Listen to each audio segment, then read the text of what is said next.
Welcome, everybody, to the Victor Brooks Show. And today, I'm just going to start like this. I'm going to start just like this. Producer, arranger, composer, writer, conductor, music director. Let's go a step further. Michael Jackson, Donny Hathaway, Temptations, Earth, Wind and Fire, Aretha Franklin, Curtis Mayfield, Gladys Knight, and the Pips. Fast forward, Justin Timberlake, Outkast, Jamiroquai, Frank Ocean, Dolla Signs. None other than the musical master himself, one of the most down-to-earth, genuine people that I've had the pleasure to know in my life. With the accolades that I just have given, this man has been a blessing to myself and so many others. And it's an honor to have you, Mr. Benjamin Wright, today. Thank you for being here, Ben. Oh, man, thank you. Who were you talking about? You know what? I was talking about this cat from Greenville, Mississippi. Okay. Originally. And his name is Benjamin Wright. Do you happen to know who this brother is? I don't know his name, but his initials are Benjamin Wright? Yes. Okay. Yes. Junior, I think. Right. No problem. You know, I mean, I know that a lot of people don't like, because myself, I'm probably one of the most shy people that a lot of people would meet. So, given the accolades, man, I mean, it's nothing but a show from me to you and the rest of everybody to introduce and present to some others, you know? Well, it's amazing, and I appreciate what you're saying. Yes. But I have a sub-name for accolades. Okay. And they're called blessings. Gotcha. That's what they are to me. Right on. Okay. Right on. Yeah. Too blessed to be stressed is one of my favorite things, you know? I still got some stress. But you know what? Let's start back, man. Let's talk about Greenville, Mississippi, brother. Okay. You know? Where did Ben Wright come from? He came from Greenville, Mississippi. Mm-hmm. God bless him. Yeah.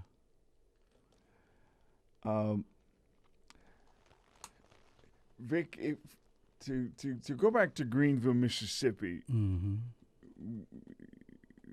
that encompasses a lot of stuff. Okay. Okay. And with my age, Mm-hmm. I have to go back to like going to school Okay. a whole bit. Yeah. And that was pre-integration. Gotcha. Okay. Mm-hmm. That was another world. Okay.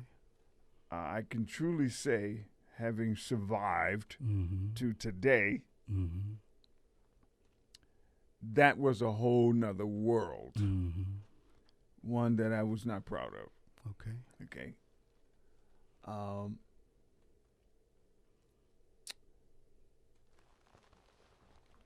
I'm going to go to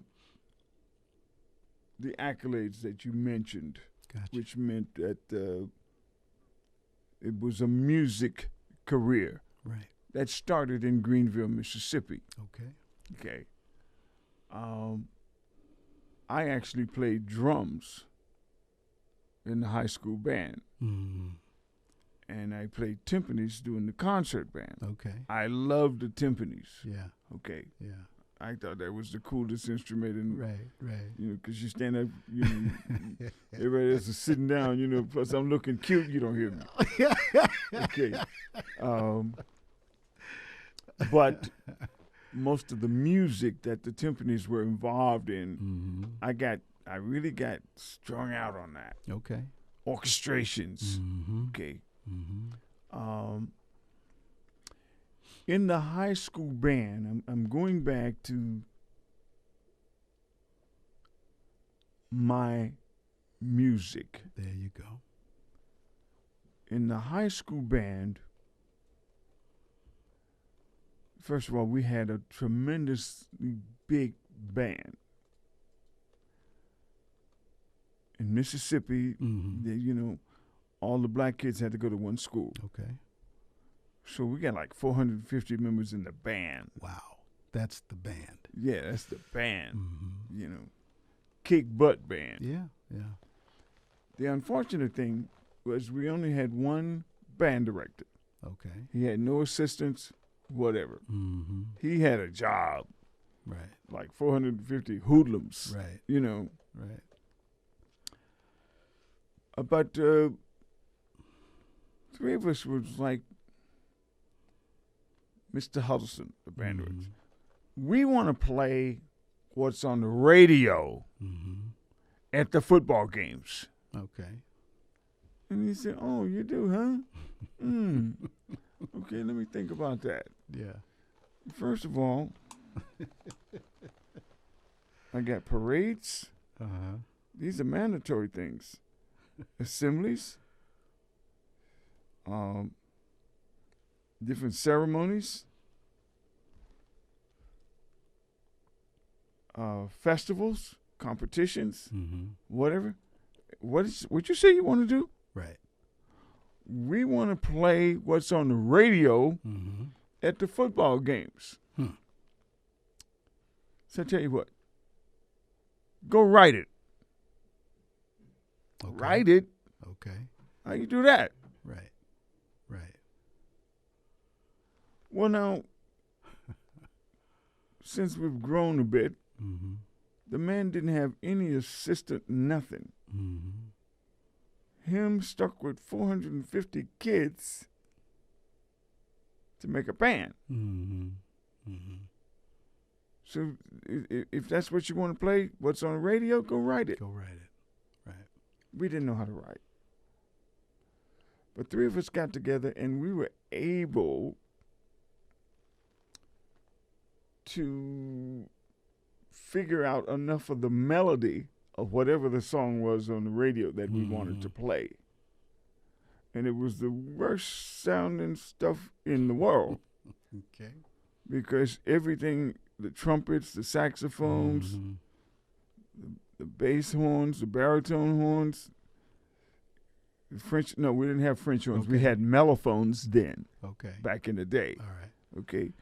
Clarinets, everything played the same melody. Even the drums, you know what I'm saying? Okay. Okay. All right. Is that horrible? Even to think of that. I'm hearing and feeling that. That's as you just say. horrible. Right. But it was enough of the melody that we were able to figure out that when we played it, the people went, yay! Okay. Okay. And I think that had a profound effect on me. Because at that point, that's when I say, I want to write. I want to write. Now, it took a while to really get into that because I got thrown out of school. High school. Got thrown out of high school. Okay. Don't ask me why, because I haven't been able to figure it out. Yet. Okay. But whatever it wasn't right. Okay. On the administrative part, it wasn't right. Okay. Here it is, black kid being thrown out of school and nowhere to go. Right. Couldn't go to the white school. There's nothing else. Too young to go to the army, this and that, the other, the whole bed, boom. 17, 18. Well, I was 16, like 17, 16 then. 16, right. You know. Mom had to beg white superintendent for me to get back into the black school. Okay. After that was given permission, per se, then I hurt Mom. Okay. Because her whole thing was to see her son graduate, march across the stage. Right. But I said, I'm not going back. Hell with it, Mom. I'm not going back to that school.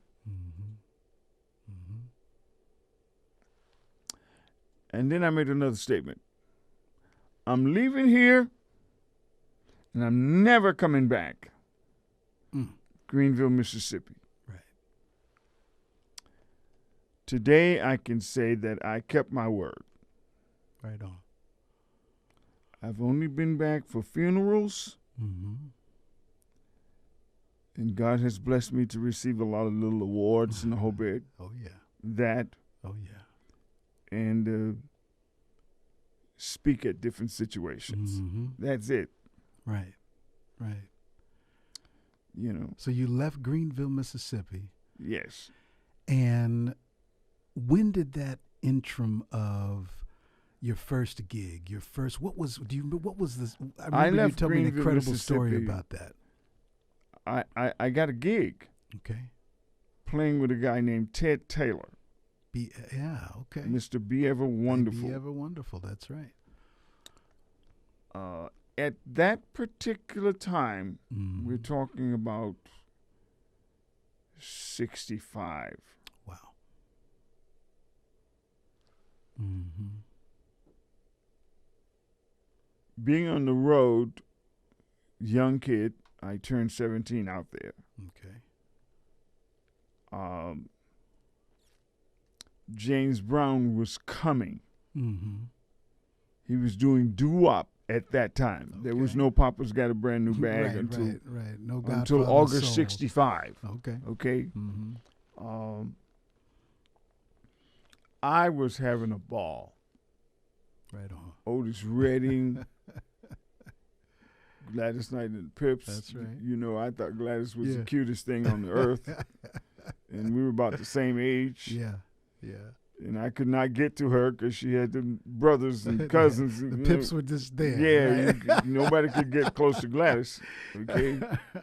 But I'm sorry. Let me ask you this though. Mm-hmm. Before you hit the road, I remember there was a conversation that your father had to have with Ted. Well, when what happened is that I played music with the high school band's personal band. Yeah. And that gave a few of us access to the nightclubs. Okay, right on. Yeah. So we went in the worldly one side. night, yeah, and we asked Ted Taylor, could we sit in? That's right. And he said yes. I got you. So we sat in, and we were half impressive. Okay. Right. You want to go on the road? Yes, sir. Let's go. Right. Told my parents, he said, I don't know who Mr. Taylor is. My parents did not know stars. Got you. They didn't know radio clubs. No, they were just church people. 200%. Yeah. Dad was a Sunday school superintendent, head deacon. He knew more church than all the pastors. Okay. Right. He says, well, whoever this Mr. Taylor fella is, he's going to have to come and talk to us. Mm-hmm. Oh, man, I know I'm not going to get the gig now. You know, because ain't no star coming over here in the hood, man, you know. Right. And then you had to get ready to go tell Mr. Taylor, you got to come talk to my dad. Yeah. Yeah, right. Yeah. But Ted was understanding. You know, he had children. I can dig it. So he understood from a parental standpoint. Right. So Mr. Taylor came to the house, you know. The neighbors, all the neighbors knew who he was. He was like peeping in the windows and the whole bit. Right. And my dad began to question Mr. Taylor. Okay. Right on, Pop. And I remember this part. Mr. Taylor, you know this music is not of the Lord. Okay. Oh my God! I know I'm not gonna get the gig now. Yeah.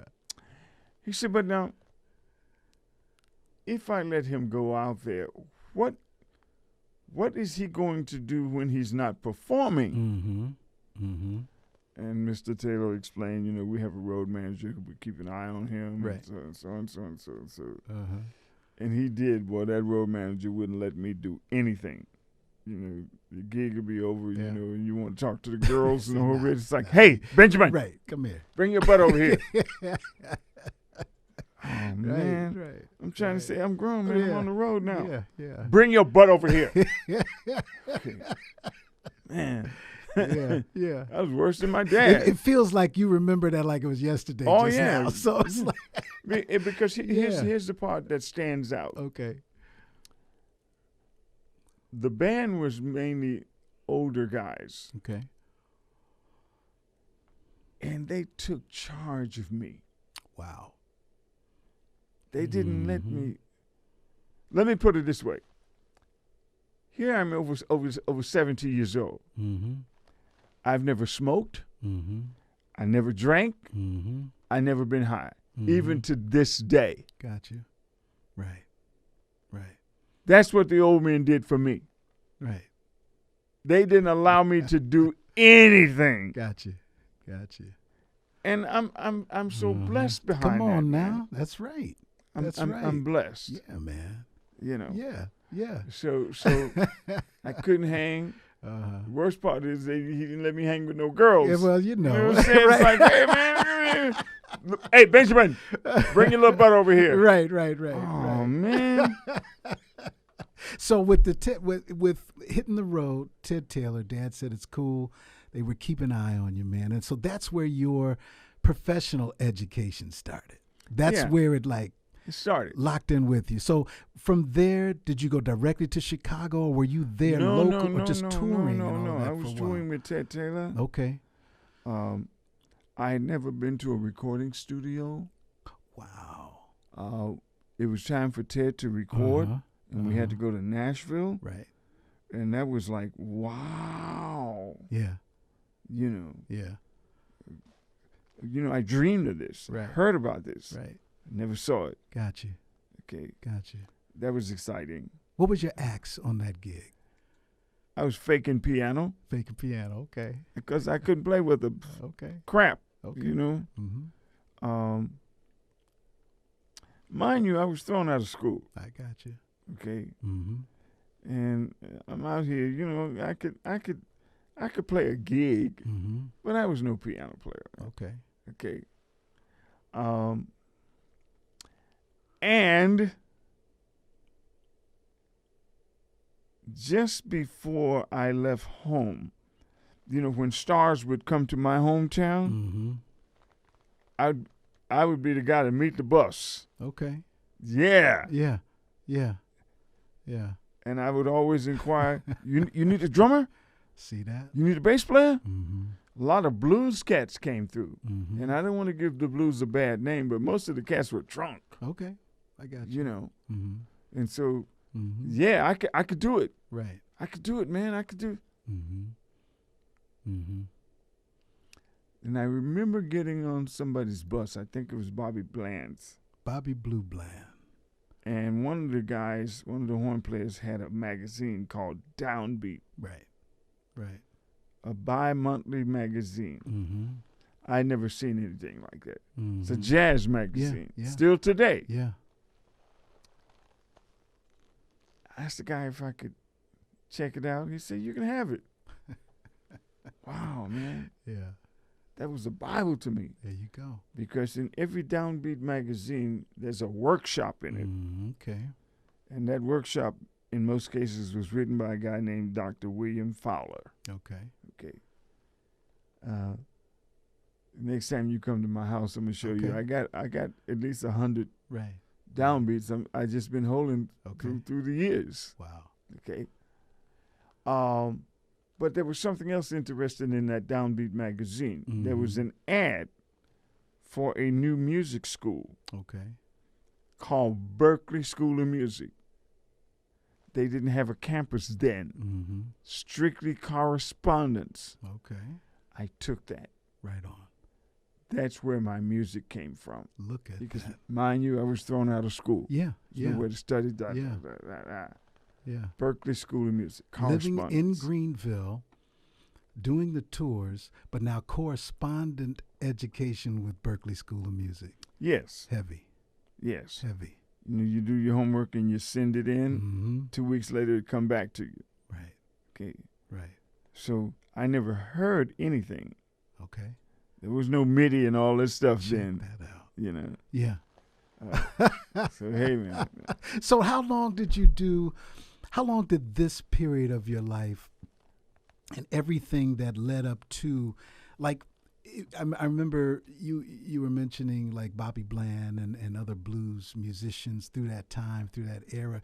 You were learning and pulling from so many elements that were putting your life together. Everything. Exactly. Everything. Yeah. I mean, from the religious side or the spiritual side of Pops and the church, then grew into the musical side, the school side, the segregation, the racism, the 50s Mississippi. Everything. It was building.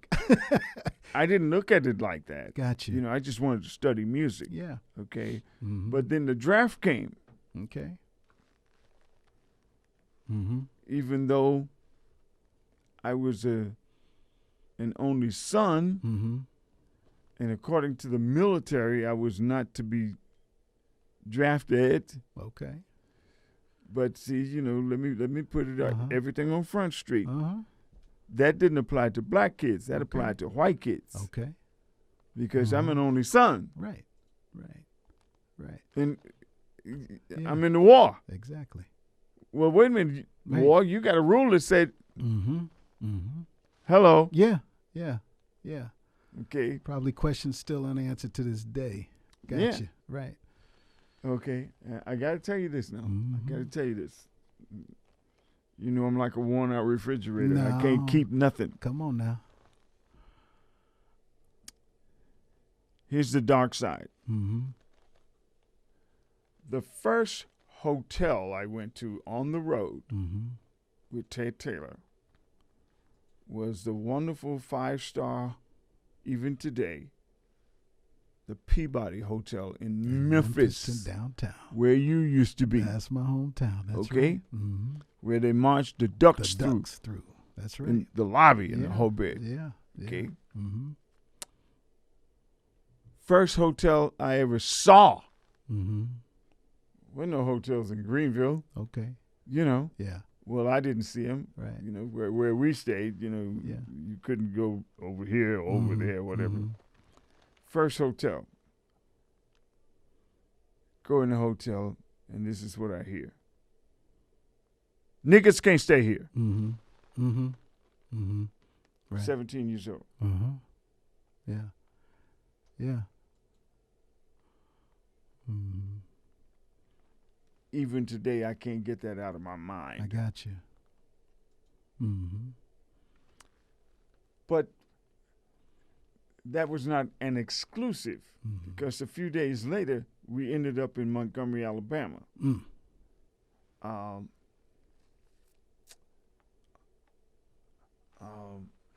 What was it? I think it's the Roosevelt Hotel or something Okay. like that. Niggas can't stay here. Mm-hmm. Right. I'm a kid, man. Mm-hmm. Mm-hmm. So I got scarred very early, Mm-hmm. Right. And then come Uncle Sam. Only child. Mm-hmm. Mm-hmm. Yeah, it's been a journey. Got you, brother. So you're in the service now. Yeah. You're doing your I'm duty, supposed to be doing Uncle Sam. Uncle Sam's duty. But I'm doing music. Right. So in the studying. service, what did the music kind of pause in the service, or no, what happened in the I service didn't let with it the pause. music? I didn't let it pause. Okay. I was studying. Okay. Still taking the correspondence. Yeah, they didn't let me in the band. Ah, okay. Cat told me, see, when you get there, man, I have to get in the band and the whole bit. Yeah.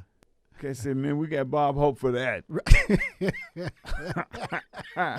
Right. Couldn't get in. Right. Couldn't get in. So I'm studying all the time. Mm-hmm. Never heard anything. Mm. There was no MIDI, no nothing. We're talking the time period. There was no technology. Mm-hmm. Okay. Paperwork and envelopes. You send the homework in. Yeah. 2 weeks later, they send it back. Gotcha. Okay. I used to complain because I got introduced to the alto clef for violas. Okay. I didn't know what an alto clef was. Right. Mm-hmm. Okay. And I would always put on my paper homework, I don't understand this. Mm-hmm. And it'll come back and say, we don't know what to tell you because you make 100. Mm-hmm. We don't know what to say to you. Right. I'm like, I don't understand it. Yeah. That's it, man. Yeah. I'm gonna jump forward a little bit. Go ahead. Because I really would like to know. I want to hear about the Chicago days. Okay. I want to hear about those Chicago days, pre-LA days. That came up after the war. Okay.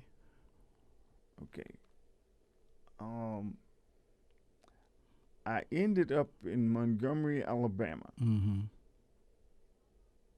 working with a guy named Bob Moore and the Rhythm Aces. Okay. I'm gonna take you back because you Yeah, might I have remember. that. Searching for my baby. Yeah. I was playing organ. Check that out. B3. We didn't use a bass player. I'm playing pedals. Wow. Okay. Where did they come from? I don't know. Gotcha. I don't know. I had a B3. Right. I bought a B3. Okay. Took me, I think, when I'm over 70 now, I think it took about 70 years to pay for it. You know what I'm saying? Right.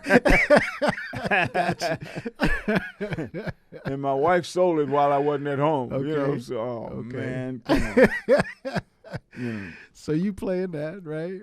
I played that. Then I got a gig, another gig. White Cat sent me a telegram because I didn't have a phone. Okay. Sent me a telegram. Telegram. Playing with Bob Moore and the Rhythm Aces. The cat say, I will be to your house Tuesday. So I'm like, okay, let's see who this is. Right. I have no idea. Yeah. Tuesday, here comes this car. This tall white cat gets out. Benjamin Wright. Yeah.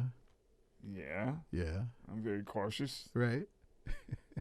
Man, you a bad MF. Right. Okay. Right. I'm still cautious. Everybody I talk to, they tell me how bad you are, man. Okay. Yeah. Want you to play with my band. Okay. What's the particulars here? Even though I was playing with Bob Moore and the Rhythm Aces, which was a hit act. Gotcha. That Searching for My Baby, and Bob had another million-seller song. Okay. Instrumental called Hey Mr. DJ. Because Okay. Bob was the alto player. Right. Okay. So I'm with an established act. Yeah. But this cat who I don't know, tall white cat standing in my yard, was paying twice as much I was making with Bob. Okay. And how old were you at this time? Well, I'm out of the war now. Gotcha. Okay. Right. I'm out of the war. Right. So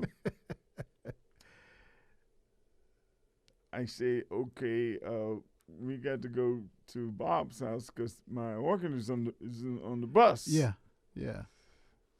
You didn't get no nothing. Hey man, I need my organ.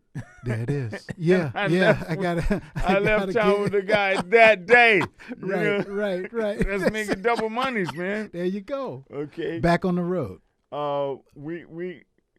He had a gig at a nightclub in Columbus, Georgia. Okay. And hey man, it was a trio. Okay. He plays drums, had a guitar player, and I'm playing organ and singing. Okay. All right. And they got to call the fire marshal every night because the club is just running over. Get down. Get down. So then I decided I got to have more money, man. Come on now. Right. Okay, I got more money. Then we start getting calls. Downtown and Motor Inn was a new hotel chain. All right. And they start emulating Holiday Inn with a lounge. So we were the first people to play at the Downtown and Motor Inn lounge. Okay. Right. And this was in North Carolina. Okay. So we moved to North Carolina. The lounges, I'm drawing wherever I went, man. Yeah. Then the mobsters got saw what was happening with us, and we're killing. Yeah. You know, they say, "Hey, Yeah. you're gonna play over here." Right. Right. Not do you, but this is where you gonna play. Yeah. Got you. Know? and then that I got that you. tripled the money. Come on. So That's I ain't right. Hey. I ain't Right. mad. Right. Right. You know. Right. And this was the Colombo family. Okay. You know. All so right. Yeah. We work for the Colombo family, man. Got you, man. I'm still studying. Okay. Still in North Carolina. I'm in North Carolina now. Got it right. But I'm getting more pissed off every day Mm-hmm. because I'm tired of playing Mustang Sally every night. Got you. Okay. Got you. I'm studying. I want to write Mm-hmm. charts and Mm-hmm. orchestras and do that. Mm-hmm. And the drummer and the guitar player, they're not of that frame of mind. I got you. They are happy. Right. Right. I'm not happy. Right. I'm studying. Mm-hmm.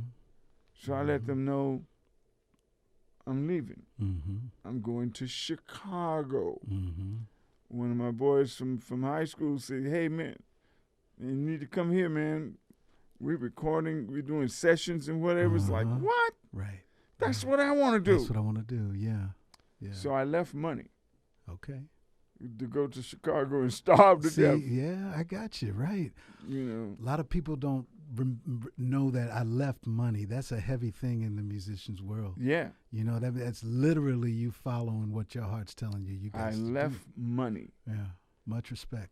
Big money. Much especially respect. at that time. 'Cause Yeah. Especially at that time. we were making more money than the mayor at Wow. that time, Wow. playing for the Colombo I family. got you.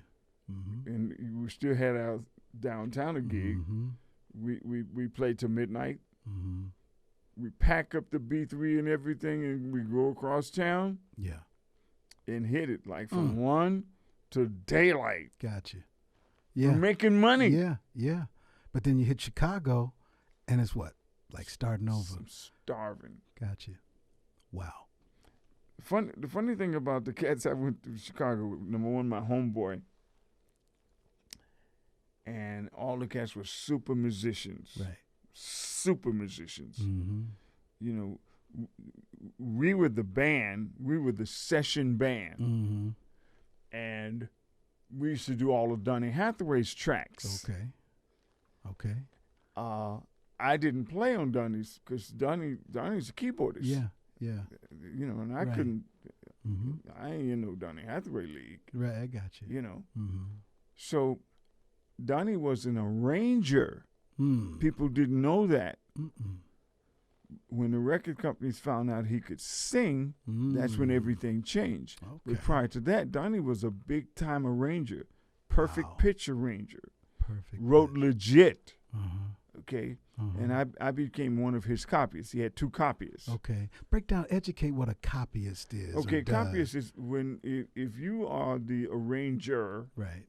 you put everything on the score, strings, violins, violas, cellos, contrabasses, woodwinds, Mm-hmm. flutes, Mm-hmm. oboes, Mm-hmm. bassoons, clarinets, Yeah. French horns, Okay. Okay. trumpets, Right. Right. saxophones, trombones. Everything is on the grand score. Mm-hmm.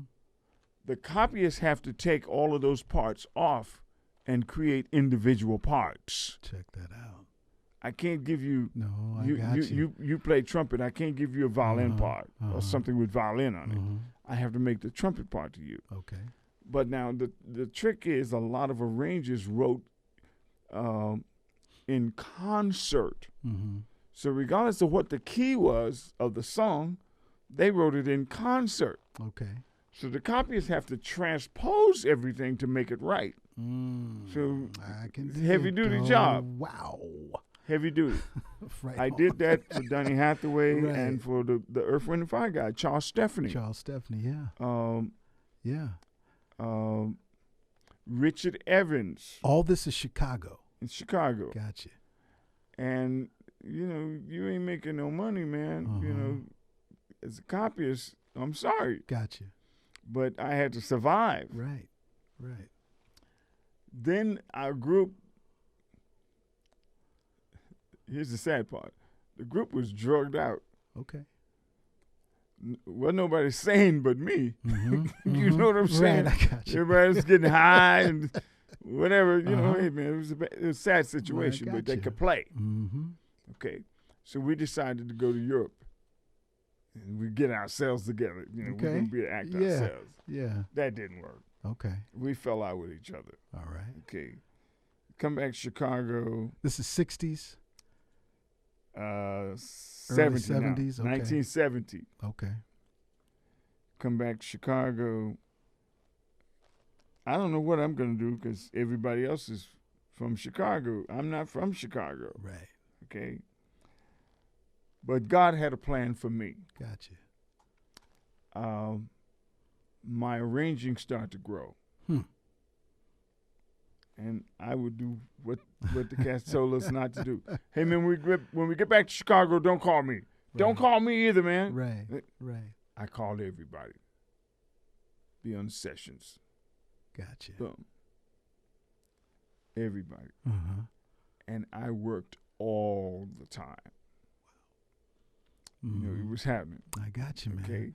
And then still studying Berkeley during this time too? Yeah. Still doing the Yeah. Okay. I'm gonna do a quick story for you.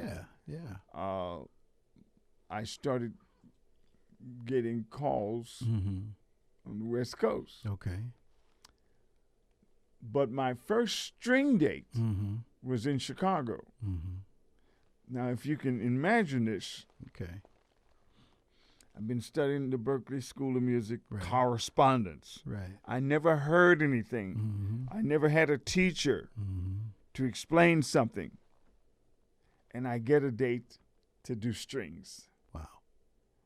The artist was Syl Johnson. If you can remember, is it because I'm black? Johnson, right. Okay. Right. Syl gave me an opportunity to Wow. do my first string date. I was worried about the violas because the violas play on a different clef. You know, you got the treble clef and you got bass clef. Okay. But the violas play on a movable clef called Right. the alto clef.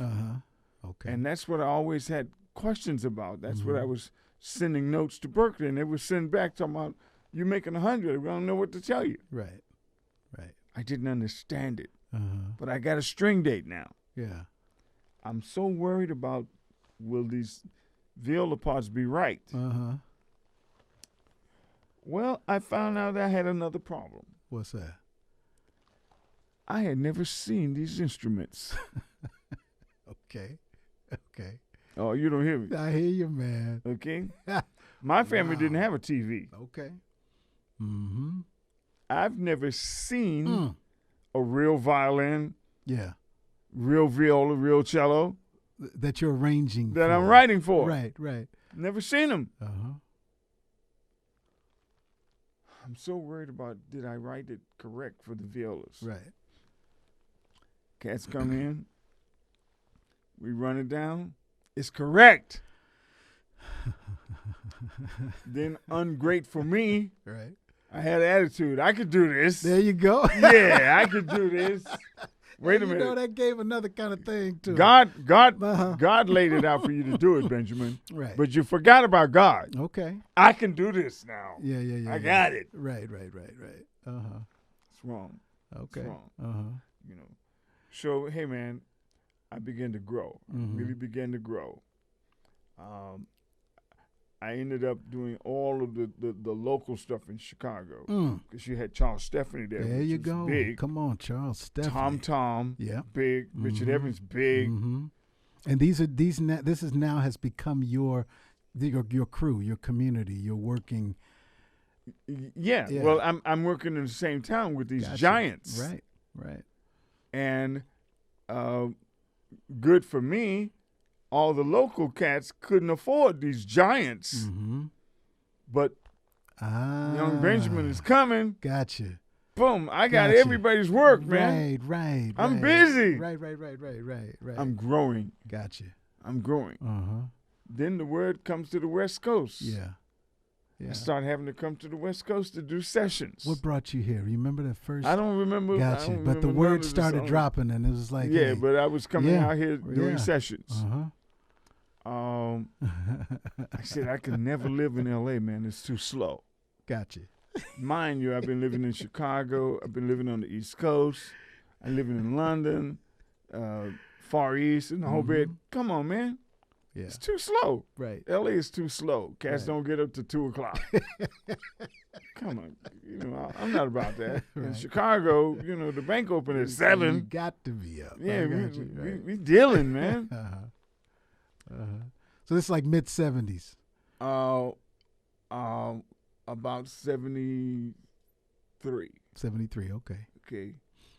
Then I remember, back then you do an album in 3 days. Mm-hmm. Okay. Just write the charts and cats play it. Right. Right. I came out here to do a session, and instead of 3 days, 10 days later, I was still here. Mm-hmm. Okay. So I called back Chicago and told my wife, sell everything. We are moving to L.A. And the reason that you were here 10 days was because gigs just kept. Work. There you go. Right. Work. Mm-hmm. So, hey, man, I got to tell you. So you in L.A. Right. My wife didn't hear it. She didn't hear me. She didn't hear it. Okay. No. So I flew back to Chicago. Mm-hmm. From the airport to the Loop. To my secretary, I'm out. Mm-hmm. I'm moving. Jerry Butler used to be right across the hall. We're in the chess building. Okay. Jerry, I'm out. Right. And Jerry, Benjamin, I don't think that's a good idea. Jerry, you out of your mind. Right. I'm out. Right. I'm home about 4 days to pack my stuff. Right. She didn't want to go. Uh-huh. No problem. Stay right here. Wow. On the 4th day, 2 cats came over 5 o'clock in the morning. Mm-hmm. Helped me put my B3 and whatever. Right. Truck. Yeah. See, one guy needed a ride to L.A., so you drive the truck. I'm driving my car. Right. We come out here, I ain't got no money, no relatives, Mm-hmm. no job. Mm-hmm. This is real heavy, man. I hope you get this. No, come on, man. I got an apartment within 3 days. Mm-hmm. Right down the street, Crescent Heights. Okay. What? Right. Crescent Heights. Yeah. It's near Sunset. Right. I'm right in the middle. Yeah. I don't know anything else. Right. Okay? I'm coming out of the building, and somebody's blowing a horn. I look around, and it's a cat named Mickey Stevens. Mickey Stevens. Okay, you might not know Mickey. However, Uh-huh. Mickey was like the first VP Right. of Motown. Gotcha. Oh, yeah, definitely know that name. Yeah. Mickey You Stevens, look at right. some Marvin Gaye, Right, some right. Stevie Wonder, Oh, yeah, whatever. yeah. On the record, you see M. Stevens. That's right. Mickey Stevens. Yeah. I knew Mickey. Okay. She's blowing a horn. I turn around. Benjamin Wright. Oh, Mickey, what's up? Mm-hmm. First thing out of his mouth. What are you doing here? Mm. I just moved here. Mm. Next thing. You have got to be the Temptations music director. Now look at the situation. No money, I got you, brother. no job, Wow. no relatives. Right. So this is 75 now. Uh-huh. Temptations is the hottest thing on the planet. On the planet. That's right. What are you saying, Benjamin? No job, no money, Mm-hmm. no relatives. Mm-hmm. What'd you tell Mickey? Hey, man, I didn't come out here to be no MF Temptations music director. Uh-huh. No job, I got you. no money, Uh-huh. no relatives. Mm-hmm. How stupid could I be? I held off about a month and a half because the word got around before I got a phone. Yeah. Benjamin Wright going to be the Temptations music director. No, I'm not. Got you. Yeah. Finally, Mm-hmm. with much encouragement, Mm-hmm. I took the job. Mm-hmm. I had to rewrite the book because the music director had lost all the music. Wow. And back in the day, Wow. you didn't just have a combo. Everybody had an orchestra, per se. Okay. So I had to take cassette tapes and reconstruct the book. Heavy job. But I knew how to do that. Exactly. Okay? Right. Within 6 months of taking the job, I was producing the Temps. What a miracle. Right on, man. Yeah. Then my wife showed up. Okay. I bought a house. Mm-hmm. I never dreamed I would own a house. Mm-hmm. Now I'm making money. Yeah. I bought a house. Right. It didn't take long. I filed for divorce. Lost that house, lost my children, lost everything. Catastrophe. But here's the thing. When I got the house, I'm making money. Everything is going well. But something was wrong. Well, what's wrong? Benjamin, you grew up in church. And you haven't included God in this process at all. You came out here, no money, no job, no relatives. You got a job, you got some money, you bought a house, something that you thought you would never own. I had to get in church, man. Okay. All right. And right there where you used to live, when you come down Terrabella, right, it's a church on the corner of Foothill and Terrabella called Lakeview Terrace Baptist Church. Okay. I joined right there. Okay. Right. Now, I don't want to start crying on you, no, you do you. In brother. that kind of situation, no job, no money, whatever, and a negative attitude. After I got a job, started making money in a whole bit, it took me too long to come around. Right. Now, the song says Amazing Grace, okay? Yes. Will always be my song of praise. Why? Because he looked beyond my faults and saw my needs. Right. I'm crazy. I don't be no temptation, Mr. This and all that. But God laid all of that out. He just looked beyond. He said, you're stupid. Right. Huh? Take this job. Take this money. But I lost it all. I filed for divorce. I lost everything. My children, whatever. And I'm sleeping in a car. And I'm thinking about when I was working with the mob, man, I just had money. Now I'm out here starving. I found a guy in Hollywood who let me in his building without first and last. Wow. So God was still looking at me. Now, you still with the Temps at this time, too? I'm with the Temps. Okay. Cat let me in without first and last. And this is where I deviate a little bit. I renamed myself. My name is Benjamin Wright. I named myself Job Jr. Wow.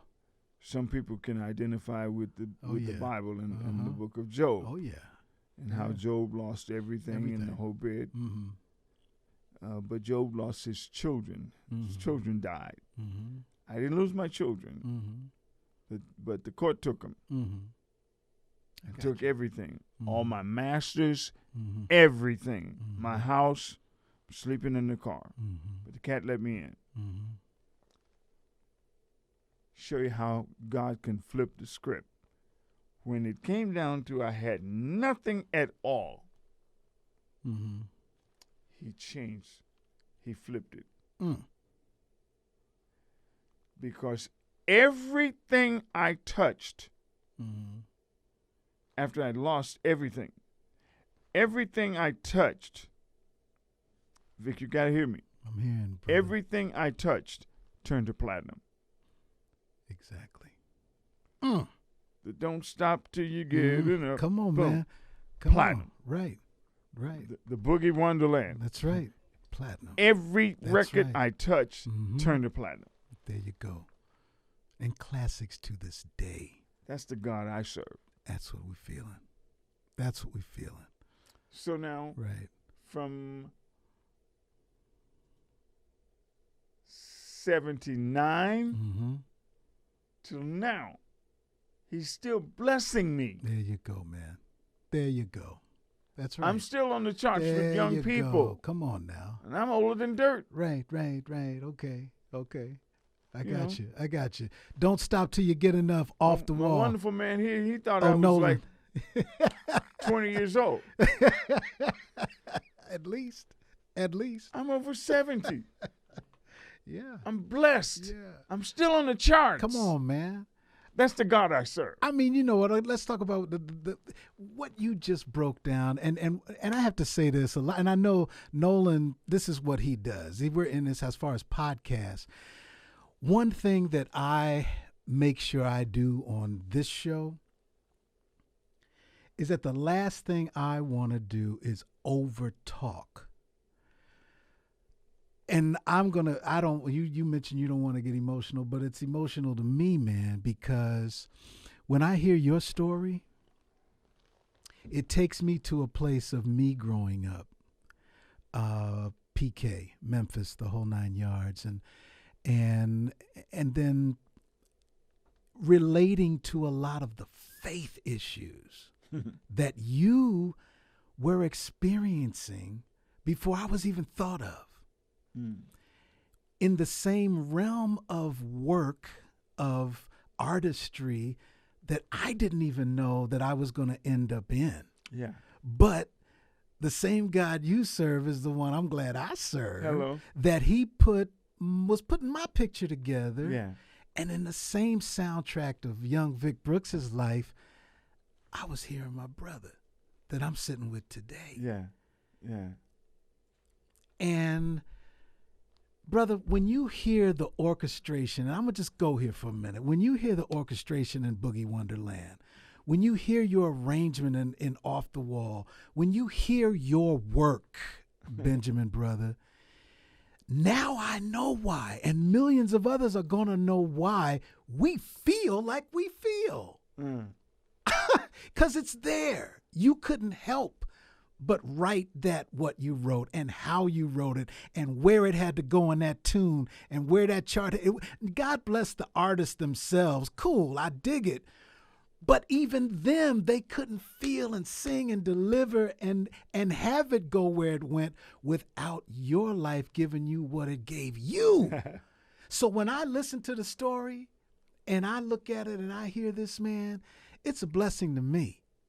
And I know it's going to be a blessing to so many others. And I know it didn't stop there. It didn't stop there. You know, it went straight for now. We're in L.A. And thank y'all. All those who are just coming off Sunday, you understand what this moment was just about. It had to testify for a minute. You did. So we're here. We're doing, I mean, how did the whole thing from Temptations to Quincy and Michael start? Boogie Wonderland, Maurice White. You're in L.A. now. So you're in the groove, as they call it. Our brother Wayne loves to say, we in the groove. So you're in the L.A. groove now. What did L.A. do? How did that whole thing blossom, brother? Well, L.A. messed up my life, man. Okay. No, Okay. I'm Okay. just jiving, man. I'm just jiving. Like I said, I don't overtalk. You do. Hey, you. You No, got your L.A. thing. has been a blessing to me. Okay. Okay. You never know who's watching you. There you go. Okay. Uh-huh.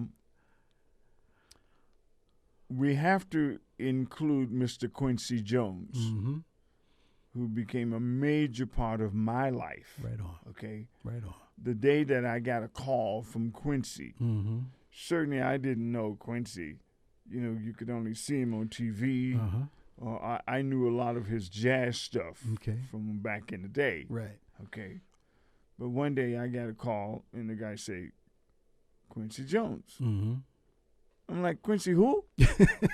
Right. And Quincy Jones. Right. Quincy who? You hear this again. Right. Quincy Jones. Mm-hmm. Man, this ain't no Quincy Jones. Mm-hmm. It's one of these guitar players messing with me. Right. Quincy who? It's Quincy Jones. Mm-hmm. Well, the blessing there is that Quincy was so big Mm-hmm. that he understood somewhat of the impact he would have on a younger cat. Come on now. Okay. Right. And he started telling me about Michael Jackson a little bit. Mm-hmm. He's going to do a new album, and it's not going to have the teeny stuff on it, you know, because Michael is growing up to be a man. There you go. Right. Okay. Right. And I just had to hit it one more time. Quincy who? Right. Right. Well, he gave me an address to come to. Mm-hmm. And the address was somewhere I had never been. Okay. And the people that lived in that area, they were not buddies of mine. Okay.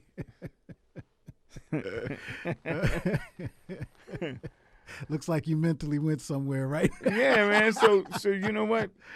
Right. He gave me an address. Okay.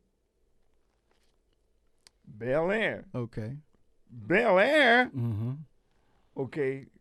I happen to know where Bel Air was. Right. Why? Because when I first got to L.A., one of the things I did is I enrolled in the UCLA film school. Okay. I wanted to write for movies and stuff, okay?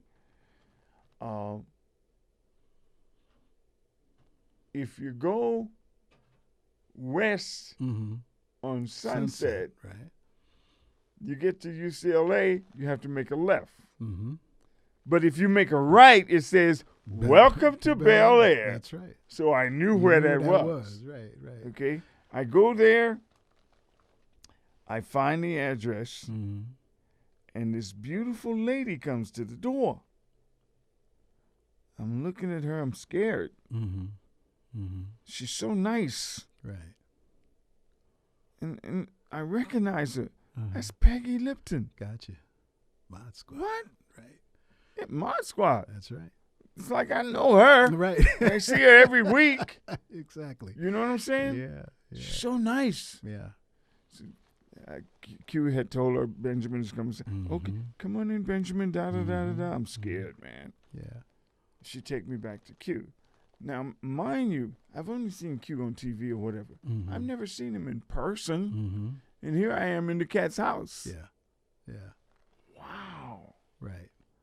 And he makes me feel comfortable, Right very on. comfortable. Right. Hey, man, da da da da da. Musicians talk. Yeah. Yeah. Such and such and Yeah, such. yeah, I'm yeah, still yeah. scared, man. Yeah. Yeah. Okay. Should we go through the Michael Jackson talk with so and so? And this is the off the wall development. Yeah. Okay. Well, it turned out to be the off the wall. Oh. Okay. Okay. So Heavy. he gives me a song, and he gives me 30 days to write. I've never had 30 days to write. Maybe 15 minutes to write. You know. Yeah. 30 days. Yeah. Man. What do you write for Quincy Jones? First The cat question. got all the Grammys, all the Oscars, all of this, the that, American Music Awards. What do you write? Now you got to know Quincy. You know, certainly I knew. Yeah. I knew the jazz stuff, but I also remember when Quincy was vice president of Mercury Records. Most cats don't know about that, but that's where the Leslie Gore thing. It's my party, and I cry what I want to. Right. That's Quincy Jones. That's him. Cats were cutting hits way back. Yeah. Yeah. Okay. So hey man, I got 30 days. About 20 days out, I can hear God talking to me. Okay.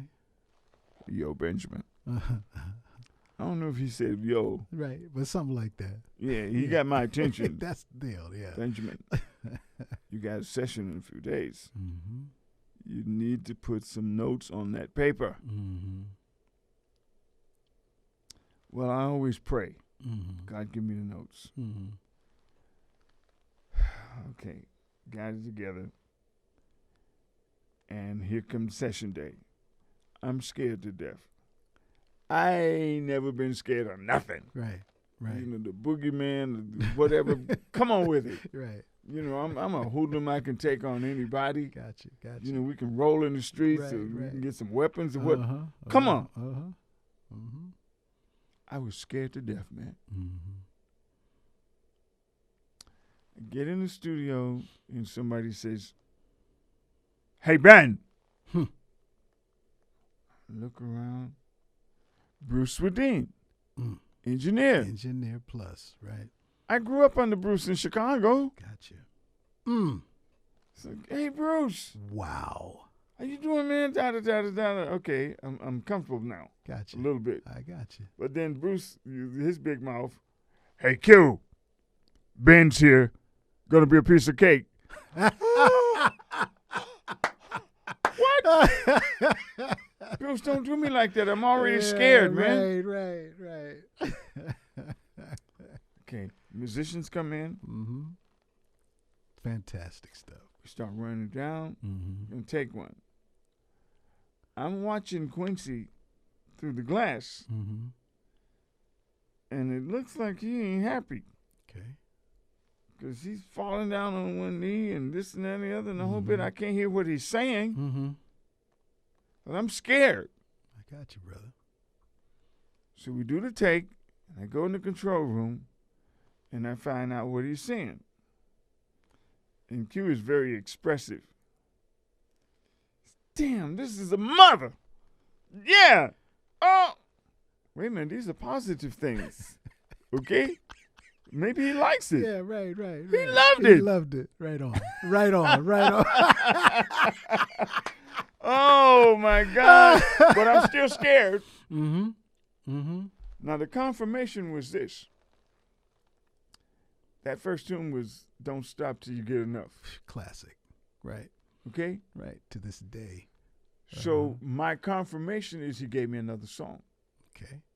"Rock With You." What can I say, man? Yeah. We need a visual, man. Come on, man. You need to get my hands Come up on, in the air. man. You know what I'm saying? Yeah. Oh, Can't say smash. Yeah. My writing worked. Wow. But we have to keep it in its proper perspective. All right. I went to the Lord. Come on. That's who writes my charts. I always pray. And God gives me the notes to put on the paper. There's a gospel song say, "He never failed me yet." That's right. Say, I come this far by faith. Leaning on the Lord. Hello. Trusting in his holy what? His holy word. That's it. He's never failed He me never yet. failed me yet. That's right. Okay? And hey. Come on, man. And you didn't turn around. No. Like the song said. And ain't gonna turn around. That's what it said. That's There's right. another thing. I ain't gonna That's let right. nobody turn me around. No, that ain't gonna happen. Which gives testament to why Ty Dolla $igns is doing his thing with a Benjamin Wright Foundation, and why Frank Ocean is doing his thing with a Benjamin Wright Foundation. Beyonce and Justin Timberlake. You did 2 or 3 Justins? I did 3 albums. 3 albums of Justins. Yeah. Outkast. Now, correct me if I'm wrong. The Outkast speaker box. The intro to that tune. Okay. In itself, a lot of the community, the hip hop community that I associate, that I'm like my boys, my people, my fam, have expressed to me that intro in the world of hip hop history blindsided a whole lot of people. Yeah. Like, where did Frank Sinatra vibe of a tune come into Outkast intro hip hop Grammy Award winning thing? You dig? Okay, let me tell you about that. I got a call from Andre Benjamin. Okay. I didn't know Andre Benjamin. Gotcha. Okay. Can't say, Mr. Wright, my name is Andre Benjamin, and it was suggested that I come see you. Right. Can I come see you? Yeah. I gave him a date. Andre comes to the house. I got daughters and granddaughters. Right. When they're in the front room, all of a sudden I hear, what's going on in there? Right. Andre Benjamin. Uh-huh. Who in the hell is Andre Benjamin? Oh my God! Come on, man. Now I didn't know Outkast. I got you. Uh-huh. I knew some songs. Right. But I didn't know the artist. Right, the artist. Right. Sorry, Miss Jackson. Yeah. I am for real. Yeah. I love that Oh song. yeah, one of my favorites. Right. Now hey man, I'm doing big orchestra stuff. So that's not supposed to be in my repertoire. I got you. But I love that feel. song. It's the feel. That's right. Big Boy, Andre, Uh-huh. they kill that. Oh yeah, no Okay? doubt. No But doubt. I didn't know Outkast. Got you. So the cat, they bring him back to the studio, and he's walking in the studio door, and I'm like, who in the hell is Andre Benjamin? Yeah. And the Yeah. cat said- he said, Mr. Wright, Yeah. I'm Andre Benjamin. Oh, man, I got egg all on my face. Oh, my God. Then I counter. I said, well, hey, man, I'm Benjamin also. There you go. And it seemed like I've been Benjamin much Longer longer than than you. Okay. And so he laughed. We just hit it off, man. Exactly. But now here's the killer. He told me, hey, man, we're doing this album, such and such and such. I still don't know Outkast. Okay. I just know I'm talking to Andre Benjamin. Right. And he said, I got this idea. Okay, what's the idea? So he says, some say Atlanta, some say New York. That's it. So his idea was a Frank Sinatra thing. See there? And I'm like, man, you don't know nothing about no Frank Sinatra. You're too young, Yeah. But he had that idea. There you go. And that's basically all he had. There you go. It's Right. I'm like, where's the rest of it? Right. Yeah. Yeah, well, maybe that's coming. Yeah. That's what I had to work with, man. Wow. Well, it's according to the hip hop community, that's a huge one, man. It was a game changer. I've heard some mention it as a game changer because it was so unexpected. I went crazy. I went crazy. Okay, Right. They said, let's go crazy. R&B community too. I went crazy. Andre said he wanted to do Frank Sinatra. Mm-hmm. I gave him my version of Frank Sinatra. Right on, man. Okay. Yeah. And no drums in there. Mm-hmm. I use timpanis, Mm-hmm. vibes, Uh-huh. piano, Right. and about 40 strings. Mm-hmm. Mm-hmm. See there? And see, with Justin Timberlake, you were there with his first album or no? Yes. Exactly. The first album was Justin, and then what? The two consecutives? Well, here's the thing. When I got to Silas White. Okay. Right. I know Silas. Silas hit me Yeah. with Justin Timberlake. Okay. And he said that the record company was trying to make him a Michael Jackson. Okay. Okay? Right. So the first one is because of the record company. Mm-hmm. Okay? Mm-hmm. And I did all right. Yeah, come on. I did all right. Okay? Right. So here come the second album. Uh-huh. I get a call from Justin Timberlake. Right. Another Memphis cat. Another Memphis cat. Right. Cat says, Mr. Wright, da. I say, sure, I'll be right there. There you go. Let's do this. Okay. Hits. Thank you. Okay. Thank you. Then I was complaining because Justin started doing movies and whatever. Mm-hmm. He wasn't accessible to do anything else. Okay. And I'm like, man, I ain't got no work. I'm complaining. I'm Right. broke. Right. Da. And I remember very distinctly, even Justin Timberlake doesn't love me anymore. Okay. So I was going out with the fire as a conductor when they do Earth, Wind, and Fire. when they do symphony gigs. Gotcha. Okay. Mm-hmm. Boom. They threw my name in the hat a couple times. Yeah. Oh yeah. I get a call. Very aggressive call. Mm-hmm. Benjamin Wright. Yes. This is so and so and so and so. Yeah. Okay.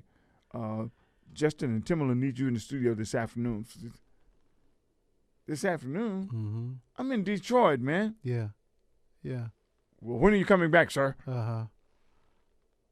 I'll be back Monday. Right. Okay, can you be in the studio at 10 a.m.? Uh-huh. I said, yes, sir. Right. Damn, like one of my sergeants in the war, you know? Yes, sir. Flashback, yeah. I get to the studio, man. Justin got these young cats there, man. I'm talking smack. Yeah. Man, nobody loves me anymore. Justin Timberlake just dumped me and yeah. a little bit. And everybody's laughing. Gotcha. Okay. Justin comes in. He just started laughing with everybody. And finally he said, Mr. Wright. He always called me Mr. Wright. I got you, man. Hey, Mr. Wright. Right Yes. on. He said, now, let me see if I got this right. You worked on the first album, correct? Uh-huh. Yeah. Uh-huh. You see, you worked on the second album, didn't you? Mm-hmm. Yeah. Right. He said, this is the third album and you're here. Right. Okay. I said, F it. Let's go to work, man. Let's go to work. he didn't take the bait, right? Because, I mean, okay, now I'm going to go back a second on this. Okay. I'm in college, right? Oakwood College, Huntsville, Alabama, for I think it was there 6 months, 8 months, something like that. But during this time, there were a few favorites of ours, okay? Some of our counterparts to this day, we remember doing them at school or, you know, the talent shows or whatever. James Ingram, Fine 100 Ways. Yes. Composer, arranger. Writer. James Ingram, Fine 100 Ways. Classic to this day. Yeah. Let's also go to the DeBarge dynasty. Yes. Okay, DeBarge dynasty, to the more classics. Everything that we're naming are classics, giving more attribute to where you say, I know where I put my trust. Yes. And here's the proof. I mean, what was it? DeBarge orchestration. Yes. Right? All this love. Yep. Is waiting I for loved it. you. I loved it. You But know? see, here's the thing. Gordy was the producer. Okay. Beautiful lady. Mm-hmm. Wonderful person. Mm-hmm. She called me in.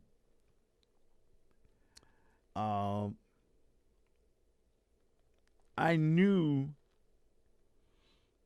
Al's brother, Bobby DeBarge. Okay. Yeah. Switch. Oh, yeah. Okay. Oh, yeah. Incredible artist. And Al is pianist extraordinaire. Oh, yeah. He's so gifted. Oh, yeah. Gifted. Yes, he is. But he didn't speak the notation language. I got you. Okay. And even though he plays so well in the whole bit, he's not a communicator to the rhythm section. Okay. So here it is. I'm writing charts for the rhythm section. Right. But I'm watching him play. Fantastic. Okay. So, you know, he and Al got so many ideas, he's not going to play the same thing twice. Right. I got you. Yeah. Okay, play that again. No. That's not what you played, man. Okay, no, just hold your hand right there. He can't. At that time, he didn't know how to spell the chords. I got you. Okay, so I would look at his fingers and spell the chord. Okay. And write it out. Right. I'm writing the rhythm charts because we got to give this to a whole rhythm section. Yeah. Okay. Yeah. We did that. Right on. We did that. Well, I did that. Right on. You know. Yeah. He plays and his ideas are unbelievable. The cat's still bad. Oh man, okay? to this day. But it enhanced my thinking as well. It had to be a collaborative effort. Right. And then I go home. I get on my knees, Lord. There you go. I need you again. And the orchestrations he gave me. Wow. And I can stand up and say those orchestrations are still standing today. Come on. He gave them to you, and we felt them and feel them. Yeah, thank you. You know, that's thank the you thing, very man. much. It sticks with you. Yeah. It becomes part of who we are. I mean, we can go on to Destiny's Child, Yeah. Killing Time, right? Destiny's Yeah, Child. because I did that first. Tony. Yeah. Come on, man. You know? Raphael Sadiq. Raphael Sadiq. It's just blessings, man. Mm-hmm. Blessings. Man. So, in retrospect, No, knowing. wait. Oh, I'm sorry. Lakeside. Go ahead now. Whispers. Come on. Shalamar. Come on, man. That's it. Come on. Leon Sounds Silvers. of it. That's Leon right. Silvers. Another just incredible talent. What? I said Lakeside? Yeah. Dynasty? Right. So Dick Griffey. Yeah. So not only has it been Berry Gordy Yeah. in your camp, we also now have Dick Griffey, Yes. part of your, Maurice White, Uh-huh. Quincy Jones, Yeah. right? So all of these camps. Wait a minute, man. I got to get my British thing in there. Go ahead. Jamiroquai. How do we? That's right, brother. Tell me about Jamiroquai. Richard Ashcroft. Jamiroquai, Come game on, man. changer in his own right. Jamiroquai, man. Yeah, I love him, man. Oh, man. I love him. I heard an interview he did, and he just, not only had I always respected and loved his music, but when I heard what was on his heart, it took it to another level of respect for me. Oh, yeah. For him, He's a bad cat, man. Incredible cat, man. It's just one thing wrong. Let's talk to me. Sony UK gave me a call, Mm-hmm. and they sent Jamiroquai over here. Mm-hmm.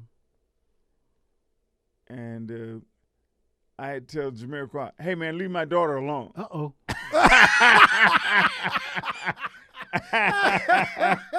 Or she loves some Jamiroquai. No, you sit right here. Right. It said, not only am I a ranger, but I'm a dad too, Dad. Yeah, So actually, check this out. could you ride with me? No. No.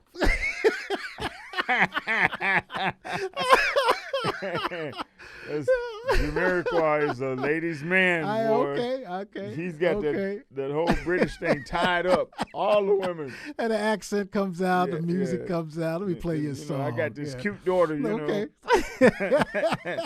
Hey, one thing, he found a car he liked here. Okay. Old Cadillac, Mm-hmm. like what Wayne used to have. Oh, yeah. He found a that car. convertible, yeah. And, he had taken my daughter with him. Mm-hmm. And she's like, Dad, she didn't know how rich Uh-huh. Jamiroquai was. Okay. Okay. She said, Dad, he just saw the car, and we just went in, and he just bought it. Right. And then they called the transport people Uh-huh. to pick it up that day. Yeah, and he's sending it back to UK. He's going to go to London. Right. Yeah, let's just do this. Right. Why can't I be like that? You know what I'm saying? Right. I'm still right. catching the bus, man. Yeah. You know what I'd like to know, Ben, while you're here, man? It's just we've heard your history, right? We've heard what your accomplishments, what you've seen change over the time. Okay. And out of respect, I use the term OG. Okay? Because to me, an OG is somebody who has been there, done that, seen it change, and OG lived through is it. somebody y'all stepping on, man. You dig what I'm saying? It's like, so with that knowledge that you've seen this industry go through so many changes, through whether it was musically, whether it was politically, whether it was what the industry's trying to give or not give anymore, just whatever, the state of the industry nowadays, you've got so many different things, different feelings from different pockets. Where are you with just the general question of the state of the industry? Well, here's the thing. I don't view it from a negative standpoint at all. Gotcha. And praise God, we still got cats like Quincy. That's right. I love Quincy. Mm-hmm. I can call him and say, hey, man, such and such and such and such and such. Yeah. Because this cat was making hits when I was a baby. Mm-hmm. Okay. We have to take this into consideration. Mm-hmm. All the music in the world comes from 5 lines and 4 spaces. It's not but 12 notes in the whole universe. Okay? So a lot of times people, we hear about me and they say, well, what are you? I say, I'm a musician. What kind of music you play? I say, good. Right. They don't want to accept that. I got you. Well, what do you mean good? Is it jazz? This and that and the other? Want the label, rock and roll, whatever? So, okay, now I got to give a lesson. Okay, let's just say, I'm going to ask you, because you've been in music. Hum a C. Can you just hum a C? Hopefully. Okay. Hum a rock and roll C. Okay. Hum a gospel C. What about a jazz C? Can you hum a classical C? What about a country C? Yeah, got you. It's all the same note. All the same. It's not but 12 notes in the whole universe. That's right. So you're going to hit me with jazz, gospel, blues, and what? No. I don't adhere to any of that. Those are labels. There we go. We all use the same 12 notes. Count them. C, C sharp, D, D sharp, E, F, F sharp, G, G sharp, A sharp, B. You right back at C. Come on. That's it. So I do a lot of so-called classical writing now. I got thrown in. Last year I conducted the Philadelphia Philharmonic. Fantastic. And that's what I'm doing now. Right on. Praise God. Right on. I'm very happy. Yeah. But when I write this music, where do I get it from? Those same 12 notes. You call it what you want. There you go. I call it music. That's it. So in terms of where the industry is going now, possibly your thoughts were just music. No, okay. Whatever your Well, you got technology today. Gotcha. A whole bit. Okay. Let's say, let me make you smile. Boogie Wonderland. Right. Don't Stop, whatever. Al DeBarge, whatever. I had to do that by hand. Exactly. It's a pencil. Right. You guys today, you looking notation software. Right. No. Pencil, eraser. Okay. Now, you got notation, so you'll tell me, oh yeah, oh Mr. Wright, you don't have to do that now. We just play it in there and it'll play it back. It will play it back. But there's a couple of things that you don't know yet. Right. When it plays back, it sounds right, but it doesn't look right. Okay. Okay? Okay. It sounds just the way you played it. Right. But wait a minute. We have to take this and give it to a human player. There you go. The computer is still machine language. So I have to take what you did and edit it for a live player. Right. So you can pay me now, pay me later. Exactly. What's the whole theory about that? Is I got to get paid. Get paid, man. That's right. Yeah. That's it. Okay. So it boils down, in other words, that there's that humanistic element to music itself or presentation itself, to whether you're writing it, singing it, arranging it, has got to still be there. Yes, for the player. Exactly. For the player. You're not going to print out a score for me and I go pass it out to a symphony orchestra. Right. You got to be out of your mind. Right. Or let's say for a session, a big session. Yeah. No. overtime, because I got to correct almost every part at some point. Exactly. Gotcha. But see, man, when you mention for player,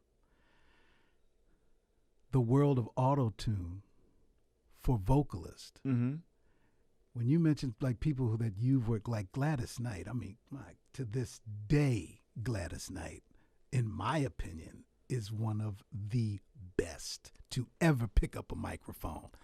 30 to years. this day, 30 she can years. sang, however you want to pronounce it. You know, that's the Queen Gladys Knight to me. I was a music director for 30 years. Exactly. I know Gladys. Right. So that's in essence, you know firsthand when you mention the technical side of combining with the humanistic side of putting something out. Auto-tunes it will probably never grow on me because I'm so into the thing of an artist and a singer like a Gladys Knight. Well, see, that they still have some to this day who can do their thing naturally, but auto-tunes only deal with pitch.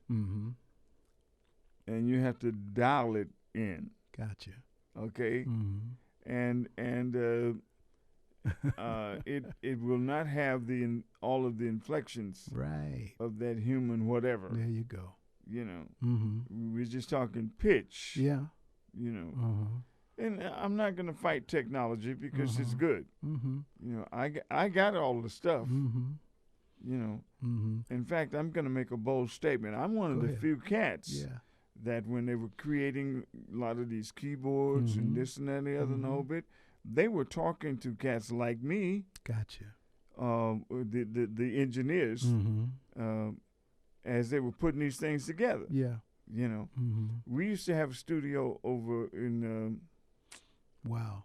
Where's that? Where's Wayne live? Glendale. Yamaha Studios. Gotcha. Yeah. Over on Central, I believe. Yeah.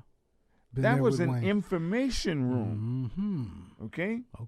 All the stuff they had in there, they were getting information, even to the point that when I would come in there, they want to know why this particular manuscript paper versus this. Gotcha. And the whole bit. Gotcha. In the equipment and come on. So engineers was picking our brains, making these keyboards and whatever, making equipment. I gotcha. For us to use. Okay. And the thing is, we were already that. Yes, I got you. You know? Right. And see, but like you said, one thing I'll never do, ever, is squat on another artist's artistry. I will never do that. I will respect that artist for their art, expressing their art, what they've chosen to do. Whether it feeds my soul or not is a personal thing. Right. And some of the artistry has not fed my soul. But I'm going to respect that artist to be able to express themselves and let them give what they give, artistically. You're speaking of choices. Yeah. Choices. You know what I'm saying? And it's nothing wrong with that. Right. Exactly. Exactly. It's because you get a community that says, well, you know what, whether it's the new community or even the old school community like mine, who well, if you don't agree with us, then, you're wrong, no matter what community it's coming from. Yeah. And I've never been into that war. I've always said, okay, if that's what you into it. But if I'm not, I'm not, but I'm never going to disrespect you for wanting to get Either it. You like the song or you don't. That's it. That's it, man. That's it, man. I'm not coming down on anybody. Exactly. That's not what. No. Collectively, that's what. We're not about that. Right. Collectively. Right. Okay. You might not like this guy's tone. Yeah. Or whatever. Yeah. But give him credit. Come on, in terms of his artistry. There you go. That's right. You got to. I don't have that. Yeah. I don't. I don't like this guy. Yeah. No. I can't say that about anybody. I welcome cats, man. Yeah. Much respect. Brother Benjamin Wright, thank you so much for coming here today, man. Out of your busy schedule, what Straight you ahead. had to do, you dig? Yeah, because you haven't fed me, man. And you know what? Well, we about to go throw down. Okay. Right now. That's what we're about to do today, man. Your podcast, Eat Best. That's right. Okay, thank you. Oh, much love, much respect, brother. Thank you so much, man. All right. Ladies and gentlemen, thank you once again for joining us on the Victor Brooks Show, and we'll see you next time.